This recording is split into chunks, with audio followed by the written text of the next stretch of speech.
Ингушетия представит на российском форуме в Сочи крупные инвестиционные проекты на сумму свыше 9 миллиардов рублей. Об участии региона в международном форуме в Краснодарском крае говорили на совещании под председательством Юнусбека Евкурова.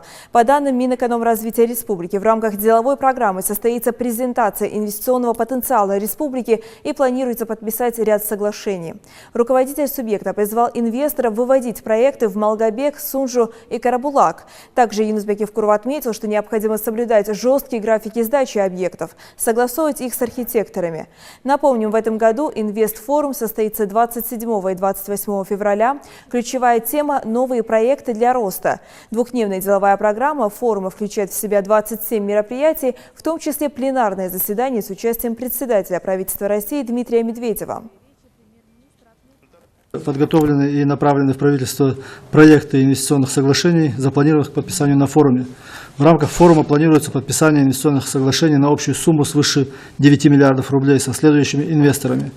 Это первый проект – 18-этажный жилой комплекс со встроенным помещением общественного назначения, объем инвестиций в основной капитал. Это сейчас, секунду, подожди, по порядку я буду спрашивать. Это у нас дом в Назрани. В Магасе.